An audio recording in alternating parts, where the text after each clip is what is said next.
السلام عليكم ورحمة الله وبركاته. الحمد لله وحده والصلاة والسلام على من لا نبي بعده. أعوذ بالله من الشيطان الرجيم. بسم الله الرحمن الرحيم. আলহামদুলিল্লাহ, যাবতীয় প্রশংসা গুণগান একমাত্র মহান আল্লাহ সুবহানাহু ওয়া তাআলার জন্য, যে মহান রব্বুল আলামিন আমাদের সৃষ্টি করেছেন, পৃথিবীর জমিনে পাঠিয়েছেন, অজস্র নিয়ামত রহমত দান করেছেন।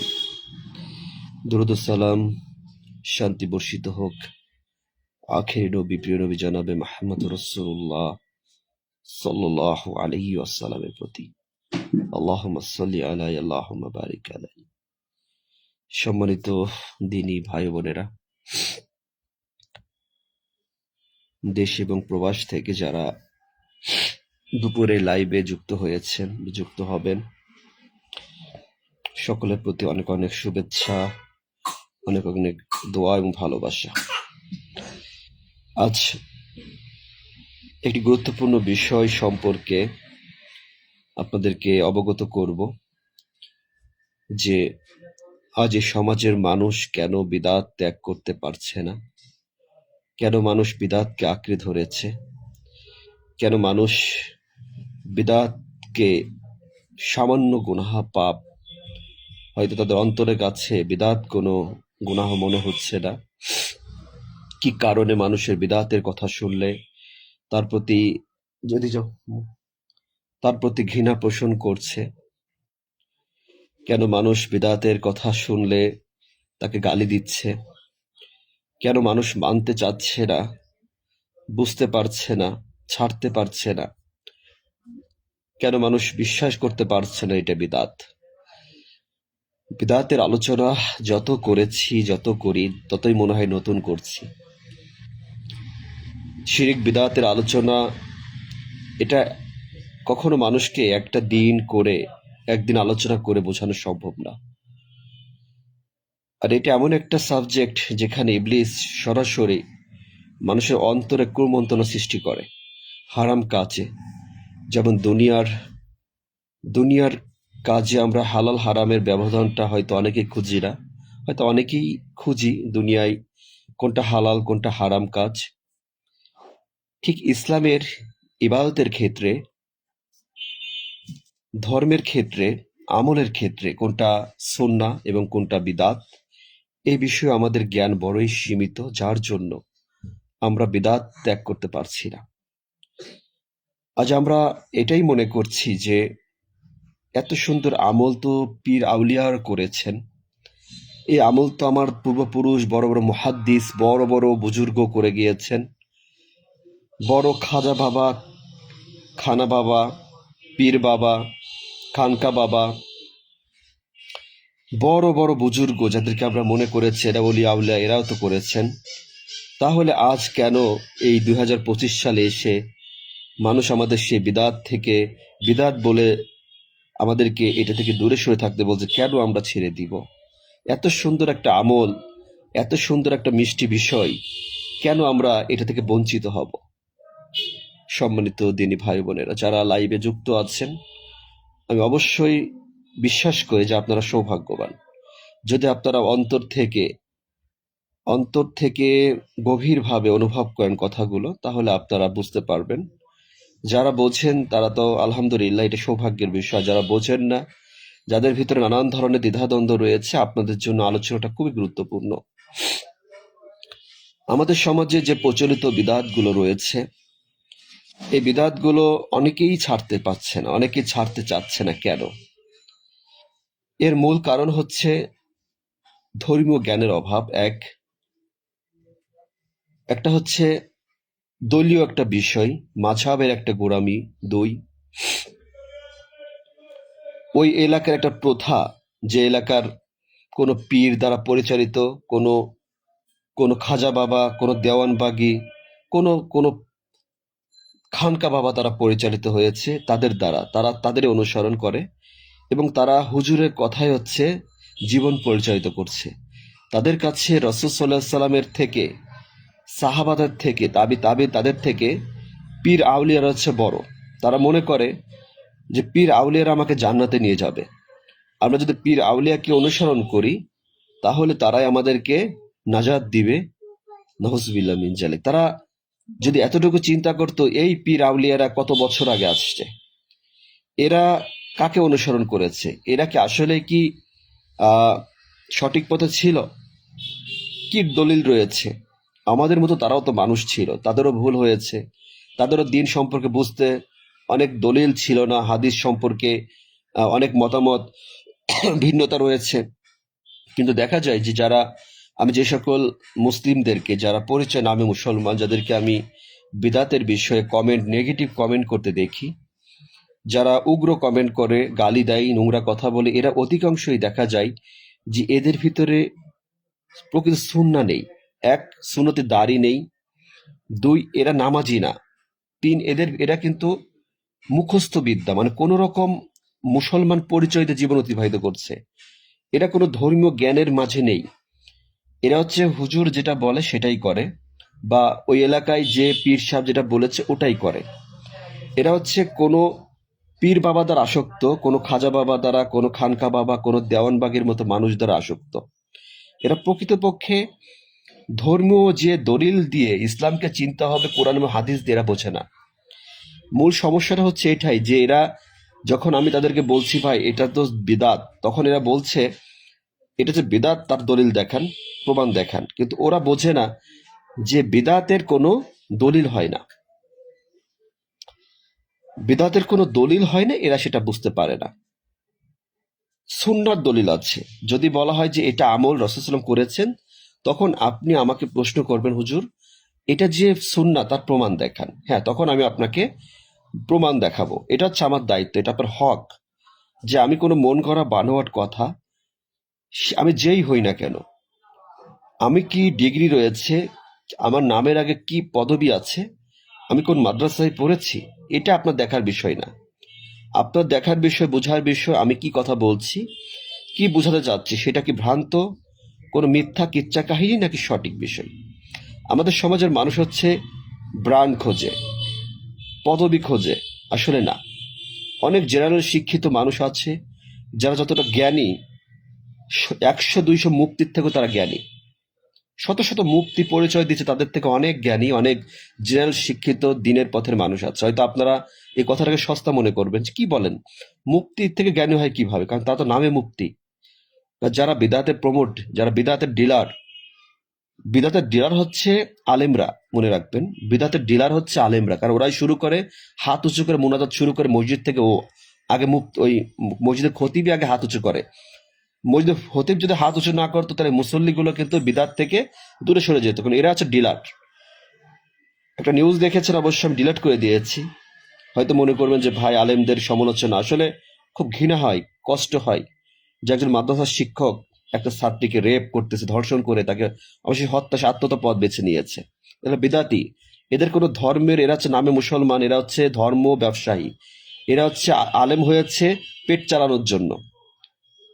এ হচ্ছে সেই শ্রেণীর মানুষ, যখন আপনাকে হক কথা বলা হচ্ছে, বোঝানো হচ্ছে, কিন্তু আপনি আবেগ দিয়ে তাদেরকে পক্ষে অবস্থান করছেন, অন্যায়ের পক্ষে অবস্থান করছেন, ন্যায়ের পক্ষে না।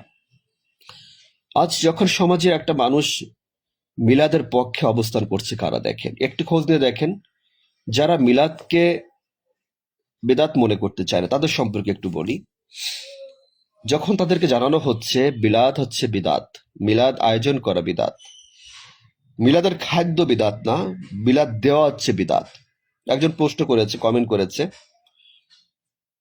যে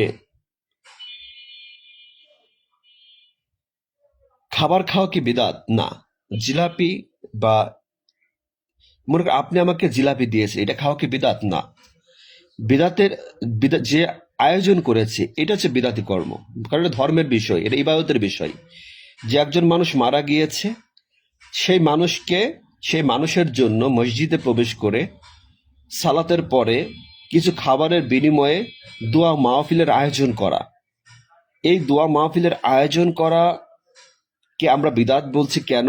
কারণ রাসূল সাল্লাল্লাহু আলাইহি ওয়াসাল্লামের সাহাবাদের জীবনে তাদেরও জীবন ছিল, তারাও আমাদের মতো মানুষ ছিল, তাদেরও সমাজ ছিল, তাদেরও সময় মানুষ মারা গিয়েছে, আত্মীয় স্বজন মারা গিয়েছে। তারা মৃত্যুর পরে তারা কি মসজিদে তখন খেজুর ছিল বা ইত্যাদি ছিল, তখন তারা কি এমন কোনো আমল করেছেন? যদি করতো তাহলে আমরা নিশ্চয়ই কোনো হাদিসের দ্বারা কোনো দলিল আমরা পেতাম, তাহলে অবশ্যই আজ আমরা আপনাদেরকে নিষেধ করতাম না। আজ যখন আপনাদেরকে নিষেধ করার পরে আপনারা ক্ষিপ্ত হচ্ছেন, গালি দিচ্ছেন, কারণ আপনি তো ভেবেছেন এটা তো ভালো খাবার খাচ্ছি, ফাও খেতে পারছি, ফাও জিলাপি খাচ্ছি, ফাও বিরিয়ানির প্যাকেট পাচ্ছি, এটা যদি বন্ধ হয়ে যায় তাহলে আমরা এই ফাওটা খাবো কিভাবে? আপনার খাওয়াটা কেউ আছে খাওয়ার পক্ষে, কেউ আছে দেওয়ার পক্ষে। আমার কথাগুলো আপনারা একটু মনোযোগ সহকারে বুঝবেন। কিছু পার্টি আছে এরা খাওয়ার পক্ষে, কারণ সে হচ্ছে খাওয়ার পক্ষে। কারণ আমি যখন আপনি আমাকে একটা বিরিয়ানির প্যাকেট দিচ্ছেন, অবশ্য আমি এটা ভালো, আমার লাভ। একটা গরুর মাংসের বিরিয়ানি বা একটা তেহেরি মুরগি, এটা এটা লাভবান লাভবান তো। আমি মসজিদে যাচ্ছি, এটা যদি বন্ধ হয়ে যায়, ওই চট্টগ্রাম সিলেটের মানুষ আসক্ত দেখবেন, ওই যত গালি দেয় দেখবেন যে ওরা আমি লিভস চট্টগ্রাম, আমি দেখি ঠিকানাগুলো দেখি। তা আসলে এই মানুষগুলোর চিন্তা, কেউ হচ্ছে খাওয়ার পক্ষে বিদাতের পক্ষে অবস্থান করে, কেউ হচ্ছে দেওয়ার পক্ষে। দেওয়ার পক্ষে কারা? যারা ধর্মীয় জ্ঞানের অভাব, প্লাস যারা আমলের ঠিক নেই, যাদের সারা জীবন নামাজ পড়ে না, নামাজ নেই, কালাম নেই, ইমান নেই, আমল নেই, সুদ খেয়েছে, ঘুষ খেয়েছে, এক তো নামাজ পড়েনি ঠিক মতো, সে মরে গিয়েছে। এখন হুজুরকে যদি কিছু হাদিয়া দেওয়া হয়, যদি মসজিদে যেয়ে যদি মানুষকে দিয়ে একটু খাবারের ব্যবস্থা করা হয়, ফিরনি, হালুয়া, রুটি খাওয়ানো হয়, বা এইগুলো খাওয়ালে, তা তো আমার বাবা বা আমার মা বা আমার ভাই বা আমার চাচা, আমার আত্মীয় স্বজনের, তাহলে তারা তো হয়তো মাপ পেয়ে যাবে। এটা ভ্রান্ত চিন্তা হুজুর দ্বারা প্রবাহিত হয়েছে। ওই হুজুর বলেছে যে এখানে মানুষের দোয়া করলে আপনার বাবা রুহের মাগফিরাত হবে। ওই হুজুর চিন্তা করেছে যে তাতে কিছু হাদিয়া পাওয়া যাবে, কিছু লাভ হবে গোপনে, তার তো পেট চালানোর মাধ্যম হচ্ছে ওইটা। হয়তো আপনারা আবেগী ভাইয়েরা বোঝেন না বলে আমাদেরকে গালি দেন। আপনি আপনি মনে করছেন যে একটু ফাউ জিলাপি পেলে, একটা প্যাকেট পেলে তো ভালোই লাভ হয়। একটু এক প্যাকেট বিরিয়ানি যদি এই মিলাদ মিলাদ করে ওই আহলুল হাদিস সালাফি আকিদার মানুষ যারা, এরা তো ফিতনাবাজ, এরা যে শুধু আমাদেরকে মিলাদ থেকে দূরে সরে থাকতে বলে, আমরা এরা যদি আমাদেরকে নিষেধ করে, তাহলে আমরা এই খাওয়াটা তো বন্ধ হয়ে যাবে মসজিদ থেকে। ওই মানুষগুলো তো আর দিবে না যারা বুঝে যাবে যেটা বিদাত। এ হচ্ছে তখন চিল্লাফাল্লা করে, তখন এরা কি করে? তখন গালিগালাজ করে। ইসলামের রীতিনীতি, ইসলামের হাকিকত যেটা আমরা পেয়েছি, আমরা যে পদ্ধতি অনুসরণ করছি, এটা কি আমাদের ব্যক্তিগত কোনো পদ্ধতি? এটা কি আমাদের ব্যক্তিগত কোনো মতামত দিয়ে ইসলামকে আমরা পালন করতে পারবো? এমন কোনো অধিকার আছে কি না? না, এমন কোনো অনুমতি ইসলাম আমাদের দেয়নি। আল্লাহ সুবহানাহু ওয়া তাআলা আমাদেরকে বলেছেন, মুহাম্মদ সাল্লাল্লাহু আলাইহি ওয়াসাল্লাম তোমাদের যা দিয়েছেন তোমরা সেটা অনুসরণ করো, গ্রহণ করো। আল্লাহ তাআলার নির্দেশ, আল্লাহ কোনো পীর বাবা, খাজা বাবা, দরবেশ বাবা, কোনো ওই সিলসিলা, কোনো দেওয়ানবাগি, কোনো চরমোনাই, কোনো ওই যে কি বলে হাট ইত্যাদি, এদের কথা বলে না কোথাও কোরআনে কোনো আয়াতে। আল্লাহ রাসূল সাল্লাল্লাহু আলাইহি ওয়াসাল্লাম বলেনি। কিন্তু মানুষ একটা জামানায় এসে রাসূল সাল্লাল্লাহু আলাইহি ওয়াসাল্লাম সুন্নাহকে বাদ দিয়ে ব্যক্তি পূজা করছে, মাজার পূজা করছে, ওই ব্যক্তি অনুসরণ করে। এটা হয়েছে ওই ওই হুজুর দ্বারা, যাদের দিয়ে জাহান্নাম উদ্বোধন করা হবে। কারণ এরা হচ্ছে দুনিয়াতে পেটের চিন্তা ধান্দা করে, এরা চিন্তা করেছিল যে ইসলামকে কুরআনুল কারীম তেলাওয়াত করে পয়সা ইনকাম করব। কারণ কুরআনুল কারীম শুনলে মানুষের ভালো লাগবে। এরা মনে করছে কুরআনুল কারীমের মাধ্যমে দোয়া করব, মানুষকে সুন্দরভাবে কাঁদাবো। অনেক বিষয় আছে হয়তো মানুষের দিনের ধর্মীয় জ্ঞান না থাকার জন্য মানুষ ত্যাগ করতে পারছে না। যখন বলা হচ্ছে মিলাদের ব্যবস্থাগুলো এই সমাজে অনেক জায়গায় উঠে গিয়েছে, অনেক হুজুররা, হানাফি মাযহাবের হুজুররা কিন্তু ক্লিয়ার করে বলছে যেটা বিদআত। আবার অনেক হুজুর যারা পেট লোভী, যারা ওই খাদ্য, যারা ওই যে ওই ধান্দার যারা আছে, মুফতি মৌলানা এরকম অনেক আছে যারা মানুষকে বোঝাচ্ছে এটা জায়েজ, সমস্যা নেই। তার মানে যে জায়েজ সমস্যা নেই বলছে, ও আছে নিজের ধান্দায়, নিজের লাভের চিন্তায়। যদি হুজুরকে আপনি প্রশ্ন করেন, হুজুর এটা যে জায়েজ আছে তার দলিলটা কি? হুজুরের দলিল কি? আমার দাদা করেছিল, আমার বড় খাজা বাবা করেছিল, ওই পীর করেছিল। এটা কি কোনো ইসলামের দলিল? ইসলামের দলিল যেটা হাদিসে নেই, সেটা কোন পৃথিবীর জমিনে কোন বুজুর্গ, কোন ব্যক্তি এসে ফতোয়া দিয়ে যাবে? যেটার কোনো হাদিসই নেই, যেটা বিদআত, তার কোনো ফতোয়া হয় না। যেটা জয়ীফ হাদিস বা সহিহ হাদিস, সেই ক্ষেত্রে ফতোয়া থাকতে পারে, সেক্ষেত্রে আলেমদের মতামত থাকতে পারে, ইজমা কিয়াজের বিষয় আছে। আর যেটার কোনো দলিল নেই, যে আমলের কোনো দলিল হয় না, যেমন সম্মিলিত মোনাজাতের কোনো দলিল হয় না, সেটাকে আপনি কেন গ্রহণ করছেন? আর আপনাকে আমি নিষেধ করছি গালি খাচ্ছে। এখন কথা হচ্ছে যে আমি যদি এটা না বলতাম, আমার জনপ্রিয়তা বৃদ্ধি পেত, আমার ফলোয়ার বৃদ্ধি পেত, আপনার কাছে আমি ভালো মানুষ হতে পারতাম, আমি সম্মানিত হতে পারতাম, তাই তো? কিন্তু আল্লাহ তাআলা তো আমাকে এই হুকুম দেয়নি, আল্লাহ তাআলা আমাকে এই নির্দেশ দেয়নি যে আমাকে ফেসবুকে এসে ফলোয়ার বৃদ্ধি করার জন্য, আপনার মনোরঞ্জন, মন পাওয়ার জন্য আমি কিচ্ছা কাহিনী, মিথ্যা কথা বলে দিন প্রচার করব। কারণ সালাফি আকিদার কথা বলেছে, এটা কোনো মুখের কথা না। আমার রক্ত শিরায় শিরায় সালাফি আকিদা। হয়তো এটা বোঝার মতো জ্ঞান অনেকের আপনাদের মাঝে নেই, যে কোথা থেকে আমি আসছি এখানে। অনেকে তো সালাফি পরিচয় দেন, শুধু 2 দিনে ওই সালাফি পরিচয় দেন। সালাফি হওয়াটা তো কঠিন, সহজ জিনিস না। সালাফি হতে হলে শুধু রাফলে দান করবো, বুকে হাত বাঁধবো, পায়ের সাথে পা লাগালেই সালাফি আকিদার অনুসারী হওয়া যায় না। আপনার চরিত্র, আপনার আদব, সত্য কথা, আপনার মুখের ভাষা, চরিত্র, সবকিছুকে বিবেচনা করেই রাসূল সাল্লাল্লাহু আলাইহি ওয়াসাল্লাম সাহাবাদের যে আদর্শ ছিল সেটা গ্রহণ করা হচ্ছে, জীবনে গ্রহণ করা হচ্ছে সালাফদের আকিদা, সালাফি আকিদা। আপনি মনে করেছেন আমি তো এখন বুকে হাত বাঁধি, রফলে দান করি, পায়ের সাথে পা লাগাই, আমি সালাফি হয়ে গিয়েছি, আমি আউলুল হাদিস? না, কখনোই না। এটা দিন ভাই, বুঝতে হবে। আপনি খুঁচা দিবেন আমাকে, কিন্তু আমি চাই যে আপনি আমাকে গালি দিচ্ছেন, অপমান করছেন, ছোট করছেন, তবুও যেন আপনাকে আমি সঠিক দিনটা বুঝিয়ে যেতে পারি। কারণ জীবনের সময়টা সীমিত। আমি আপনাকে আমার জায়গা থেকে বুঝাবো। আপনি খুঁচা দিয়ে আমাকে বলছেন কিছুদিন পরে আপনি মাহফিলে আপনাকে দেখতে পাবো। আপনি ভাই আমার তো ইচ্ছা নেই। আপনার কি জানেন না, আমাকে বলে অনেকেই, ভাই আসে না মাহফিলে, অমুক জায়গায় আসে, আমি যাই না। আমার সময় আছে, বিশ্বাস করে আমি সুযোগ আছে, কিন্তু আমি ইচ্ছা করে যাই না। কারণ কি জানেন? কারণ আপনারা ছোট করে দেখবেন। আপনারা বলবেন যে অযোগ্য মানুষ, মুফতি মৌলানা আসছে মাহফিল করতে, ভাইরাল হতে। আমি এই প্ল্যাটফর্মে আমার জন্য যথেষ্ট। আমি এই প্ল্যাটফর্মে দিনের সঠিক বাণী প্রচার করি। আমি এটাও বলি যে আমার ভুলটাকে প্রমাণ করে দেন। আমাকে কে বাহাবা দিবে, কোন শায়েক আমাকে বাহাবা দিবে, এটা আমি এসব চিন্তা করে আমি দিন প্রচার করি না। তারা তাদের কাজ করবে, আমি আমার কাজ করব। কোনো হিংসা অহংকার বিদ্বেষী কিছু না। আমি কোনো ব্যক্তির অনুসারী না, আমি রাসূল সাল্লাল্লাহু আলাইহি ওয়াসাল্লামের অনুসারী, আমি সালাফদের অনুসারী, আমি কোনো ব্যক্তির অনুসারী না জমিনে। যে এখন আপনি যদি বলেন, আপনারা যেরকম যখন বিদআতকে গ্রহণ করতে চান তখন বলেন শায়েক পূজারি, শায়েকের অনুসারী। না, এই জমিনে কোনো মুসলমান কোনো ব্যক্তির অনুসারী হতে পারে না। যদি করেন তাহলে আপনি ক্ষতিগ্রস্ত। আপনি আব্দুর রাজ্জাক মিশরি সাহেব বলেন, মতিউর রহমান মাদানী বলেন, ডক্টর জাকির নায়েক বলেন, মনজুর ইলাহি বলেন, যার কথা বলেন, আবু বক্কর জাকির হাফিজ, যার কথা বলেন, কোনো ব্যক্তির অন্ধভক্ত হলে ইমান ঠিক থাকবে না। আমার কণ্ঠটা একটু বসে গিয়েছে ঠান্ডা লেগে, এই জন্য হয়তো একটু কণ্ঠটা একটু বুঝতে পারছেন যে একটু ব্যতিক্রম। তা আপনাদের বোঝাতে চাচ্ছি যে বিদাত এটা ছোটখাটো কোনো গুনাহের কাজ না।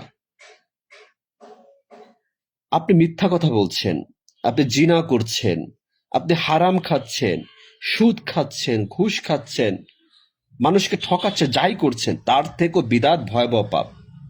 আগে আপনাকে এটা বুঝতে হবে, এটা এটা বিশ্বাস করতে হবে। যদি আপনি না বোঝেন তো আপনি বিদাত ত্যাগ করতে পারবেন। এই সমাজে বিদাতের গুণা মানুষকে প্রশ্ন করলে বা বিদাত কি বোঝে না। কারণ এই হুজুররা হচ্ছে কি, চারপাশে আপনার এত আলেম দেখেন বের হচ্ছে মাদ্রাসা থেকে, এরা প্রকৃত জ্ঞান লাভ করে বেরোচ্ছে না। এরা কিছু শিক্ষা পেয়েছে, দুনিয়াবি লাভের শিক্ষা, কিছু ফতোয়া দিচ্ছে, মন গড়া ফতোয়া, যেটা কোরআন হাদিস সম্পৃক্ত না। আজ মানুষ সেটাকে আঁকড়ে ধরেছে, এটা দোয়াল হিসেবে। তো হানাফি মাঝহাব অনুসরণ করে, হুজুরটাকে আমি গ্রহণ করবো, আমি তো হানাফি মাঝহাব।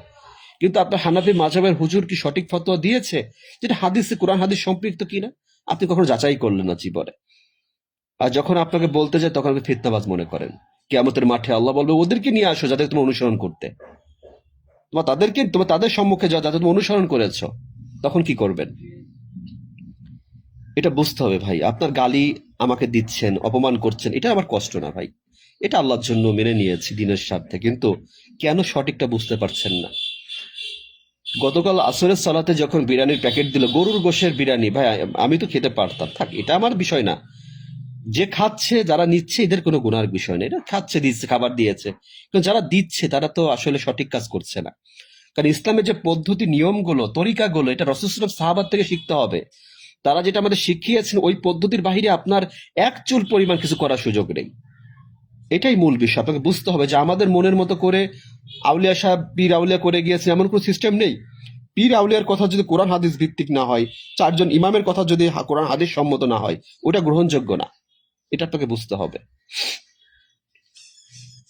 একজন প্রশ্ন করেছে, আপনি যে ছবি তোলেন, এই যে আপনি যে মোবাইলে কথা বলেন, আপনি যে অ্যান্ড্রয়েড ফোন ব্যবহার করেন, এগুলো তো বিদাত। কারণ রাসূল সাল্লাল্লাহু আলাইহি ওয়াসাল্লাম তো এটা করেনি। এটা তো দুনিয়ার বিষয়, দুনিয়াবী বিষয়ের সাথে কখনো বিদাত সম্পৃক্ত না। ইবাদতের ক্ষেত্রে ধর্মীয় বিষয়ে যেটা মানুষ নেকির আশায় সওয়াবের আশায় করে, এটা হচ্ছে বিদাত সম্পৃক্ত। বুঝতে হবে যে বিদাত কিসের সাথে সম্পৃক্ত। বিদাত কিন্তু এই দুনিয়ার এই সোফা, আমি তো সোফায় বসে কথা বলছি, রাসূল সাল্লাল্লাহু আলাইহি ওয়াসাল্লাম তো সোফায় বসে এরকম অনলাইনে এভাবে কথা বলেন। প্রযুক্তির পরিবর্তন এসেছে, আধুনিকতা এসেছে, একটা সময় এগুলো আসবে। রাসূল সাল্লাল্লাহু আলাইহি ওয়াসাল্লাম জানতেন, বলে গিয়েছেন যুগের পরিবর্তন হবে, জামানার পরিবর্তন হবে। এটা হলো ধর্মের বিষয় না, এটা ইবাদতের বিষয় না। কিন্তু আমি যেটা সালাতের ভিতর যেটা করছি, যেভাবে সিয়াম পালন করছি, সব কি করে, আপনি সুবে সাদিকের আগে দেখা যাচ্ছে আমরা আহ সাহারি খাওয়ার পর থেকে সূর্য অস্ত পর্যন্ত আমরা যে নিয়মটা পালন করছি, যে ইবাদত গুলো যা করছি, এগুলো কি আমাদের শিখিয়েছেন, কিভাবে জাকাত, কিভাবে হজ করবেন, কোন শিক্ষা আমরা কিভাবে পেয়েছি? কোরআন এবং হাদিস থেকে তো পেয়েছি। রাসূল সাল্লাল্লাহু আলাইহি ওয়াসাল্লাম যেভাবে হজ করেছেন সেই পদ্ধতি আমরা শিখেছি রাসূল সাল্লাল্লাহু আলাইহি ওয়াসাল্লামের কাছ থেকে। কিভাবে জাকাত দিবেন, কার জন্য জাকাত ফরজ হয়েছে, কে কার জন্য কোরবানি করা, ইত্যাদি যাবতীয় বিষয়, সম্পদের ভাগ বন্টন কতটুকু দিবেন, আল্লাহ সুবহানাহু ওয়া তাআলা কোরআনুল কারিমে আপনাকে আমাকে শিখাই দি। সূরা নাসে আসছে, সূরা বাকার বিভিন্ন আয়াতে আল্লাহ সুদ ঘুষের বিষয় আল্লাহ তাআলা কিন্তু জানিয়েছেন। তা কোরআনুল কারিমের অর্থ বোঝেন, রাসূল সাল্লাল্লাহু আলাইহি ওয়াসাল্লাম জীবনী পড়েন, হাদিস সম্পর্কে জানেন, আপনার কারো কাছে যাওয়ার প্রয়োজন হবে না। আপনার কারো কাছ থেকে মতামত নেবেন তার কাছ থেকে, যে জ্ঞানী লোক, যে কথা বলে কোরআন এবং হাদিস থেকে। ওই মন গড়া কথা বলে না, ওই তামাক খেলে জর্দা খেলে এটা মাকরু, ও কোনো রকম খেলে সমস্যা হয় না, একটু খেলে চালানো যায়, ওটা জায়েজ আছে না। ও যে জর্দাখোরই বলতেছে হুজুর, জর্দাখোর মুফতি বলতেছে এটা জায়েজ আছে, তার মানে ও তো নিজেই খাই। এখন আপনি বলছেন হুজুর যখন বলে দিয়েছে তার মানে এটা তো হারাম হবে না। আরে ভাই, হুজুরের কথা দলিল না, দলিল হচ্ছে কোরআন এবং হাদিস। এটাই বোঝাতে কষ্ট হচ্ছে মানুষদের, যে আমি যখন যেটাকে বিদআত বলছি, আমি বলছি বিদআত, তখন আপনি এটাকে প্রমাণ করবেন যে এটা কেন, এটা বিদআত কি বিদআত না। আপনি আমার কাছে কিভাবে জানবেন যে ভাই এটা যে বিদআত, কি করে বুঝবো? আমি বলছি ভাই এটা যে বিদআত, এর প্রমাণ হচ্ছে রাসূল সাল্লাল্লাহু আলাইহি ওয়াসাল্লাম, সাহাবা, তাবিন তারা এই আমলটা করেনি।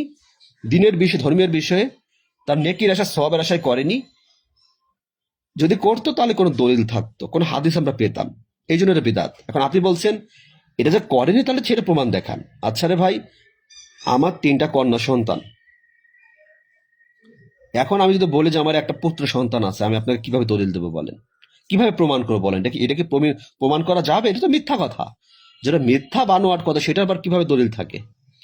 এই বাড়ি আমার কোনো দলিল নেই, তাহলে আমি কি করে বাড়ির মালিক হব? আমি কেন বুঝেন না যে যেটা করেনি সেটার কোনো দলিল নেই, যেটা করেছে সেটার দলিল আছে। সম্মিলিত মোনাজাতকে ছাড়তে পারেন না। যে আল্লাহ তো বলছে দোয়া করো, মোনাজাত, আল্লাহ তো দোয়া করতে বলেছে, মোনাজাত করতে বলেনি।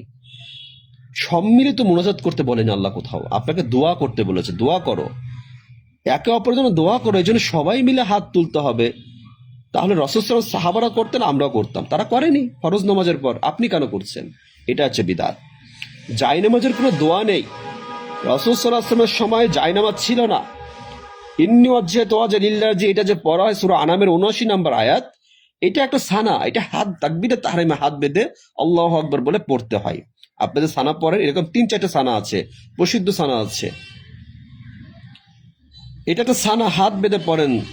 সহিহ মুসলিম, তিরমিজিতে আসছে, হাদিসটা আসছে। কিন্তু আমরা সমাজে জীবনে শিখেছি, ওই যে দাদার আমল থেকে আমপাড়ায় লেখা ছিল, এটা হচ্ছে নামাজের নিয়ত পড়ো, নিয়তের এটা মুখস্থ করো, নিয়তের দোয়া, জায়নামাজের দোয়া। এই যে প্রচলন ঘটিয়েছে কারা? ওই ভ্রান্ত এক শ্রেণীর আলেম, ভ্রান্ত এক শ্রেণীর মানুষ। এই ভ্রান্ত মানুষগুলোর জন্য আজ আমরা ক্ষতিগ্রস্ত হয়েছি। যখন আপনি দিন পড়বেন, সম্পর্কে জানবেন, কিতাব পড়বেন, যে বইগুলো আমার সামনে, যখন আমি পড়বো তখন বুঝতে পারবো রাসূল সাল্লাল্লাহু আলাইহি ওয়াসাল্লাম কি করেছেন কি করেননি। জায়নামাজ রাসূল সাল্লাল্লাহু আলাইহি ওয়াসাল্লাম দোয়া পড়েছেন এমন কোনো হাদিস নেই, তাহলে আপনি কেন জায়নামাজ দোয়া পড়বেন? যখনই বলে ফিতনা ছড়াবেন না। আপনি কি মুফতি? আপনি আপনি আপনি কি মুফতি? এই জন্য আহলুল হাদিসের লোক কেন আর সমাজে কাছে মানুষের কাছে এত ক্ষতিগ্রস্ত কেন, এত মানুষ অপছন্দ করে কেন? আমি একটা পোস্ট করেছিলাম যে আপনি একজন সালাফি আকিদার লোককে দেখেছেন যে বলাৎকার করেছে, যে কোনো নারীর সাথে জিনা বা কোনো নাকি বলে ধর্ষণ করেছে, এমন কোনো নিউজ আমি আমার জীবনে পাইনি।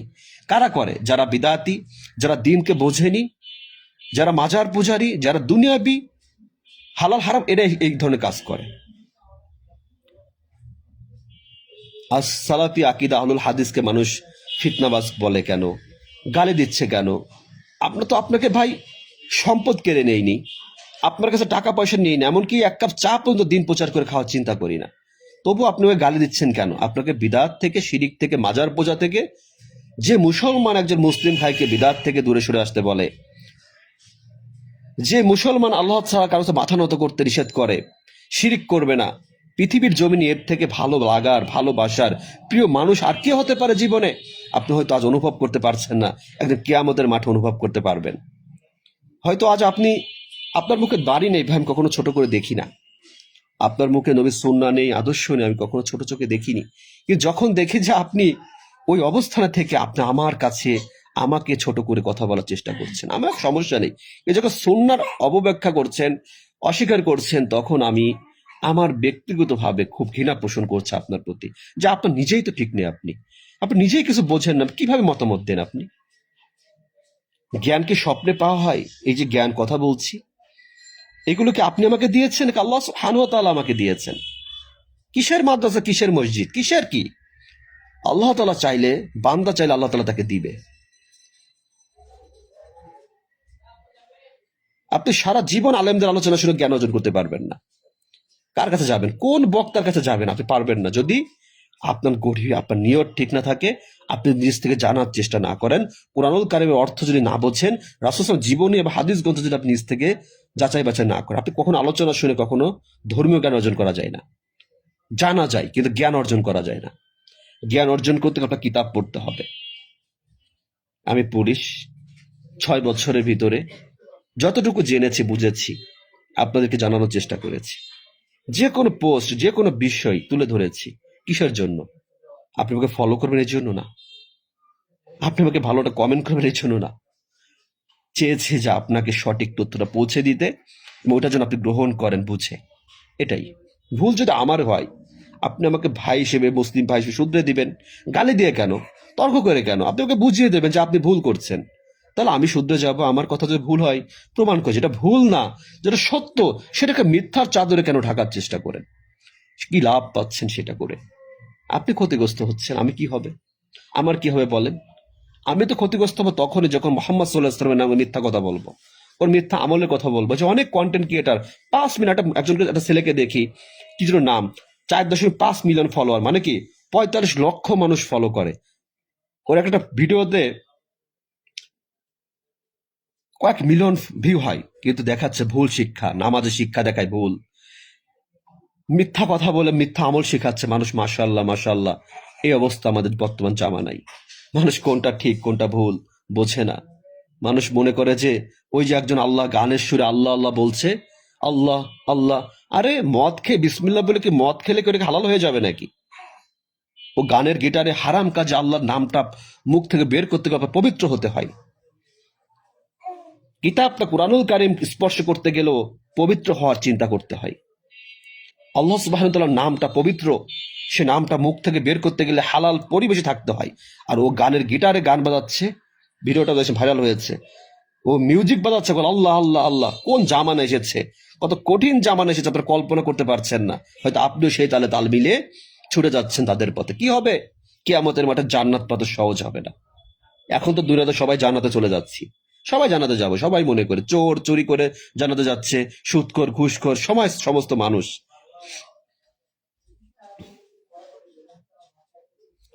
আমরা সত্য কোনটা কোনটা মিথ্যা একটু যাচাই করার জ্ঞান কি আপনাদের নেই? আপনারা তো অনেক শিক্ষিত মানুষ, বাংলা তো পড়তে পারেন, যে হাদিসটার অর্থটা কি জানি। জুমার দিনে মসজিদে প্রবেশ করেছি, 2 রাকাত সালাত রাসূল সাল্লাল্লাহু আলাইহি ওয়াসাল্লাম আদেশ করেছেন, পড়ে তারপর বসো। স্পষ্ট সহিহ বুখারীর হাদিস। ও বলে কি মিথ্যা হাদিস। একজন কমেন্ট করেছে এইসব হাদিস বানানো। আমি বলে সহিহ বুখারীর হাদিসও মিথ্যা, নাউযুবিল্লাহ মিন যালিক। তার এল মুসলমান, এটাও কিন্তু ও কিন্তু মুসলমানও কমেন্ট করেছে। ওর কাছে কি মনে হয়েছে, দাদা বাবা যেটা বলেছে, হুজুর যেটা বলেছে ওটাই সঠিক, হাদিস মিথ্যা। নাউজুবিল্লাহ, আস্তাগফিরুল্লাহ। চিন্তা করে দেখেন বর্তমান কোন অবস্থায় আমরা আছি। ওকে দলিল দেখালেও মানতে চায় না। যেটা দলিল নাই ওটাকে মানে, যেটা দলিল নাই বিদাত ওটাকে সে গ্রহণ করছে। আমাকে বলে মসজিদে জুমার খুতবা চলতেছে, আপনি দুরাকাত পড়বেন কেন, আগে বসেন। আমি বলছি, না ভাই দুরাকাত পড়তে হবে। নির্দেশ কার? কার নির্দেশ? ফুরফুরে হুজুর, পীর সাহেব চরমোনাই, দেওয়ানবাগি, লুঙ্গি বাবা, পীর বাবা? মোহাম্মদ সাল্লাহ সাল্লাম পৃথিবীর শ্রেষ্ঠ মানব, শ্রেষ্ঠ ইমাম, শ্রেষ্ঠ মুফতি, মুহাদ্দিস। তারপর আর কোন ইমাম পৃথিবীর জমিনে আর সঠিক বলা যাবে না, সে একমাত্র সঠিক ইমাম। তিনি নির্দেশ করেছেন, এই জুমার দিনে খুতবা চলমান, সহিহ বুখারী হাদিস। এক ব্যক্তি এসে বসে পড়েছেন, রাসূল সাল্লাল্লাহু আলাইহি ওয়াসাল্লাম বলছেন, এই অমক, তুমি কি 2 রাকাত সালাত আদায় করেছো? সে বলতেন, ইয়া রাসূলুল্লাহ, না। যাও উঠো, 2 রাকাত সালাত আদায় করো। আর তুমি বেটা আসছো, হ্যাঁ, তোমার হুজুর বলেছে? কোন হুজুর বলেছে তোমাকে? ও তো বিদাতি হুজুর। ওটাকে তুমি হুজুর মনে করো, আমি হুজুর মনে করি না তাকে। ওটাকে আমি হুজুর মনে করি যে বিদাতে শিরিকে লিপ্ত আছে। ওকে আমি জুতার থেকে মূল্য দামি মনে করি না, যে বিদাতে আসক্ত আছে। আমার পায়ের যে জুতার যে মূল্য আছে, ওই হুজুরকে অতটা মূল্য আমি দেই না। কথাটা শুনতে কেমন লাগে, কারণ তো বিদাতি।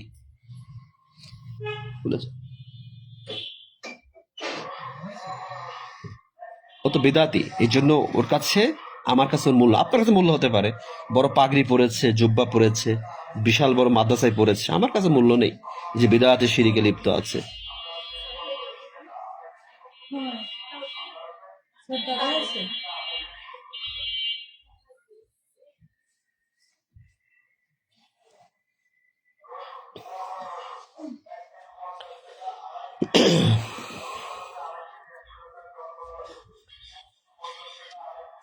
আপনাদের কাছে আবেগের অনেক মূল্য। আবেগ খুব দামি জিনিস মনে হয়, কিন্তু ধর্মীয় কাজের ক্ষেত্রে আবেগের কোনো মূল্য নেই ভাই। আবেগ তো তখনই আসবে যখন কেউ মারা গিয়েছে, চোখের পানি ফেলে জড়িয়ে ধরছে, এটা আবেগের বিষয়। কেউ মারা গিয়েছে, কষ্টে চোখের পানি চলে আসছে, আবেগের বিষয়। কিন্তু ধর্মীয় বিষয়ে, দিনের বিষয়ে আবেগ চলে না। সেখানে বুঝতে হবে যে আমি যেটা করছি, আমি যে সালাত আদায় করছি, এটা কি শুদ্ধ হচ্ছে কিনা। নামাজ তো আপনার আমার, আমি যেটা আদায় করছি এটা আমার কাজে আসবে। আপনাকে আমি আহ্বান করে সালাত আদায় করেন, ওটা আপনার কাজে আসবে ভাই। আপনাকে বিদআত থেকে দূরে সরে থাকতে বলছি, কেন বলছি বিদআত নিয়ে এত কথা কেন বলা হয় জানেন? এবার শোনেন হাদিস। রাসূল সাল্লাল্লাহু আলাইহি ওয়াসাল্লাম কি বলেছেন? বিদআতকারীর কোনো দোয়া আল্লাহ কবুল করে না। যে বিদআতে আসক্ত তার কোনো দোয়া কবুল হয় না। এখন আপনি বলতে পারবেন তো দোয়া কবুল হচ্ছে, সম্পদ গাড়ি বাড়ি বেড়ে যাচ্ছে। আপনি বুঝতে পারছেন না যে আপনার রহমত বন্ধ হয়ে গিয়েছে। যে হারাম খাদ্য গ্রহণ করে, খাদ্য, বিড়ি, সিগারেট, জর্দা, পান, গুল, আপনি পান খান, কিন্তু সুপারি খাওয়া আর চুন খাওয়া এটা হারাম না, কিন্তু এটা কি ক্ষতিকারক। জর্দা হচ্ছে হারাম।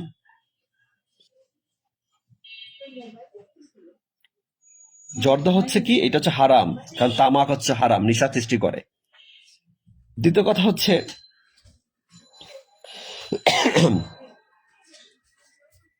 যে হারাম বস্তুগুলো আছে মানুষ খাচ্ছে, এরা যারা হারাম বস্তু খায়, হারাম খাদ্য খায়, তাদের দোয়া আল্লাহ কবুল করে। বিদআতকারীর দোয়া এবং হারাম রিজিক খাদ্য গ্রহণকারীর দোয়া আল্লাহ কবুল করেন না, এবং হারাম উপার্জনকারীর ইবাদত কবুল হয় না। সব থেকে ভয়াবহ গুনাহ, এই গুনাহের জন্য বড় শাস্তি হচ্ছে, আল্লাহ তাআলা হাউজে কাউসারের পানি তো শুনেছেন, নাম শুনেছেন নিশ্চয়। এই পানি কি সাধারণ কোনো পানি, শরবত? এটা মধুর থেকে মিষ্টি, দুধের থেকে সাদা, বরফের থেকে শীতল। একবার যে খাবে পান করবে, তার কখনো জীবনের কখনো পিপাসা আসবে না। সুবহানাল্লাহ, তৃষ্ণা লাগবে না তার কখনো। রাসূল সাল্লাল্লাহু আলাইহি ওয়াসাল্লাম হাদিসে আসছে, সহিহ বুখারী হাদিস, যে কিয়ামতের মাঠে আল্লাহ তাআলা যখন তার উম্মতদের, যখন হাউজের পানি পান করব, তখন আল্লাহ তাআলা একটা পর্দা ফেলে দিবেন তাদের সম্মুখে, যারা বিদআতে লিপ্ত ছিল, বিদআতে আসক্ত ছিল।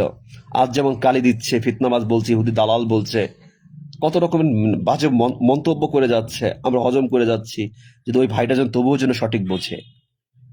আল্লাহ সুবহানাহু ওয়া তাআলা তখন রাসূল সাল্লাল্লাহু আলাইহি ওয়াসাল্লাম প্রশ্ন করবেন যে কেন তাদের সম্মুখে এই পর্দা পড়েছে।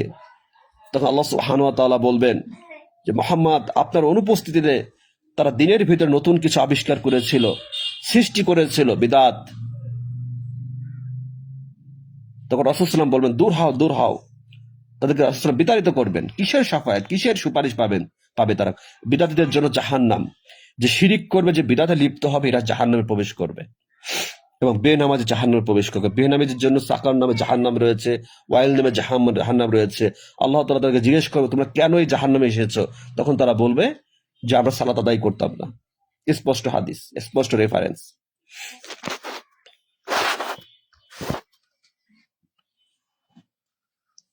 আজ এই জন্যই তো আপনাদেরকে শিরিক বিদআত থেকে দূরে সরে থাকার আহ্বান করা হয়। আপনাকে হয়তো হুজুর বলেছে শিরিক বিদআত করা যাবে না, কিন্তু হুজুর আপনাকে বলে দেয়নি কোনটা শিরিক আর কোনটা বিদআত, কোন কাজ শিরিক আর কোন কাজ বিদআত। এটা কিন্তু হুজুররা ভাঙাই দেয় না। যার জন্য আপনারা ভুলের ভিতর ডুবে আছেন, আপনারা বিদআতে লিপ্ত আছেন, কিন্তু বুঝতে পারছেন না যে আমি তো বিদআত করছি, তাতে সমস্যা কোথায়? আমার তো শরীরে চামড়া কমছে না, আমার তো পেটের ভাত কমছে না, সম্পদ কমছে না, টাকা পয়সা কমছে না, সম্মান মর্যাদা কমছে না। আপনি আল্লাহ তাআলা একক তো ইবাদত না করলে আপনার দুনিয়াতে সম্মান কমবে না, কিচ্ছু হবে না। কিয়ামতের মাঠে হিসাব হবে। জান্নাত জাহান্নামের জন্য, জান্নাত পাওয়ার জন্য একমাত্র আল্লাহ তাআলার ইবাদতের প্রয়োজন হবে। আল্লাহর ইমানদার বান্দাদেরকে আল্লাহ সেদিন জান্নাত ঘোষণা করবে, জান্নাতের দরজা তাদের জন্য খুলে যাবে। সুবহানাল্লাহ। সারা জীবন ওয়াজ শুনবেন, বক্তার ওয়াজ শুনে ভালো লাগবে, মোবাইলে ওয়াজ শুনবেন, আমল করছেন না, মানছেন না। সারা জীবন 5 ওয়াক্ত নামাজ পড়বেন, কিন্তু শিরিক করছেন। সারা জীবন নামাজ পড়বেন, বিদআতে সম্পৃক্ত আছেন, কোনো কিছু কাজে আসবে না।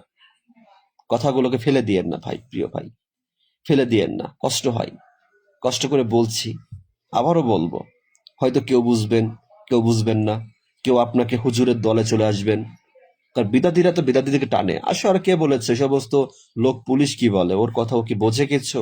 ওই পুলিশ যে বলছে এত কথা ডিক্লেয়ার দেয়, ও কি বোঝে? ও কি কোনো মুফতি মৌলানা? ও কি কোনো জ্ঞান আছে? আমরা তো কত ইউনিভার্সিটিতে পড়েছি, আমরা তো কত মাদ্রাসায় পড়েছি, কত রকমের হাদিস বই পড়েছি। ও কি বোঝে? এগুলো আপনাকে বোঝাবে। তখন আপনি বলুন, তাই তো, সঠিক সত্য কথাই তো। ওই পুলিশ যা বলে ও কি বোঝে? 2 দিনের বৈরাগী ভাত রেখে অন্ন, আদার ব্যাপারে আসছে জাহাজের খবর নিতে। কি এটাই এটাই তো ডায়লগ। আপনি কি মুফতি?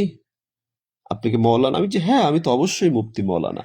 সার্টিফিকেট খুঁজে পাচ্ছি না, সার্টিফিকেট ছিল, হারিয়ে গিয়েছে, দেখাবো, দেখতে চান?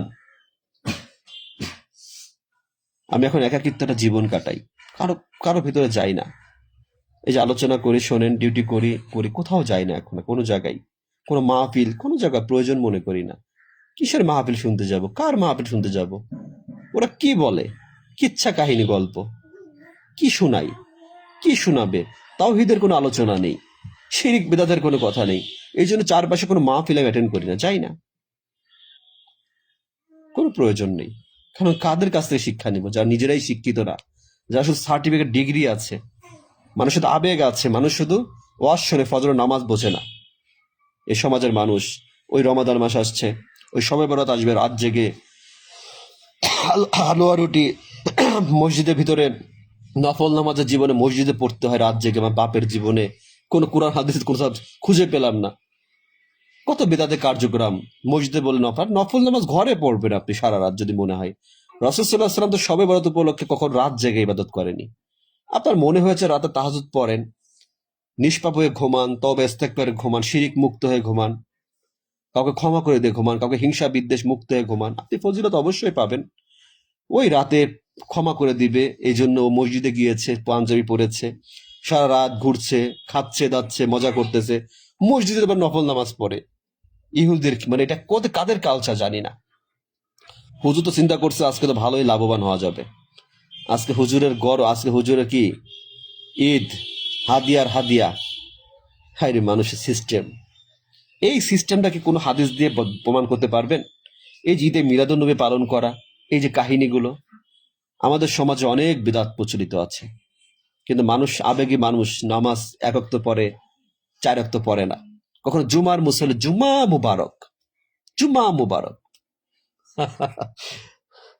সূরা ফাতিহা শুদ্ধ করে পড়তে ঠিক মতো জানে না, ও ঠিক মতো শেষ বৈঠকে কি পড়তে হয় তা সঠিক জানে না, শুদ্ধ হয় না, জীবন চেষ্টা করেনি। জুমার দিন একটা পাঞ্জাবি আয়রন করে রেখেছে, জুমা মুবারক দিয়ে চলে গিয়েছে, আর বাকি নামাজও লাগে না। এদেরকে আপনি কিভাবে দিন বুঝাবেন? যদি এরা যদি এদেরকে বিদাত কিভাবে বুঝাবো? আমি তাদেরকে কিভাবে শিরিক বুঝাবো? যে এত বয়স হয়ে গিয়েছে, এখন সুন্নতে দাঁড়িয়ে রাখার চিন্তা আসে না। বউর কাছে মনে ভালো লাগে না, নাকি নাকি শালির কাছে ভালো লাগে না, নাকি কার কাছে ভালো লাগে? আল্লাহ মানুষের, ও নিজের কাছে ভালো লাগে না। মহিলা মহিলা পুরুষ মানুষের যদি মুখে দাঁড়িয়ে মহিলা মনে হয়, মহিলা আর পুরুষের মধ্যে পার্থক্য সুন্নতে দাঁড়ি। কত সুন্দর একটা পুরুষের সৌন্দর্যতা। শয়তান দেখলে ভয় পাই, বেপর্দা নারী দেখলে ভয় পাই, লজ্জা পাই। মানুষ বুঝবে কিভাবে? আপনি সালাফি পরিচয় দিচ্ছেন, মুখের নূরে সুন্নতে দাঁড়িয়ে নেই কেন আপনার? আপনি কেমন সালাফি হয়েছে? আপনার বয়স হয়নি যে সুন্নতে দাঁড়িয়ে রাখতে পারছেন না? অল্প বয়স তরুণ যুবক সেটা ভিন্ন কথা।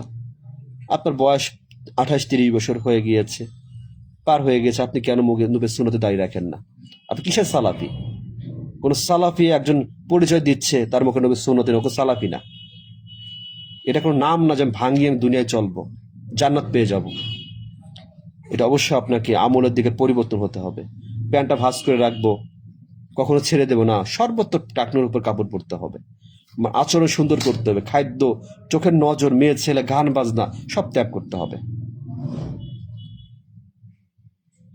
আল্লাহ ছাড়া কারো কাছে মাথা নত করা যাবে না। রাসূল সাল্লাল্লাহু আলাইহি ওয়াসাল্লাম যা দিয়েছেন সেটার বাহিরে কোনো কিছু করা যাবে না। দিনের ক্ষেত্রে সেই পদ্ধতি আমাদের অনুসরণ করতে হবে, হোক সেটা অল্প আমল। আল্লাহ তাআলা আমাদের সঠিক বুঝার তৌফিক দান করুন। আল্লাহ তাআলা আমাদের দিনের সঠিক জ্ঞান অর্জন করার তৌফিক দান করুন। আল্লাহ তাআলা আমাদের সমাজে যে সকল বিদআতে যে সকল মুসলিমরা সম্পৃক্ত আছে, জড়িয়ে গিয়েছে, নিশায় আসক্ত হয়ে গিয়েছে, তাদেরকে সঠিক বুদ্ধি জ্ঞান আল্লাহ তাআলা হিদায়াত দান করুন। আল্লাহ তাআলা এই সমাজের প্রত্যেকটা মুসলমান যারা জন্ম হচ্ছে মুসলিম পরিবার থেকে, প্রত্যেকে যেন সালাফি আকীদাকে বুঝার, গ্রহণ করার তৌফিক দান করেন। আল্লাহ তাআলা আমাদের সঠিক দ্বীন বুঝার তৌফিক দান করেন। সুবহানাকাল্লাহুম্মা রাব্বানা বিহামদিকা আশহাদু আল্লা ইলাহা ইল্লা আনতা আস্তাগফিরুকা ওয়া আতুবু ইলাইক। আসসালামু আলাইকুম ওয়া রাহমাতুল্লাহি ওয়া বারাকাতুহু।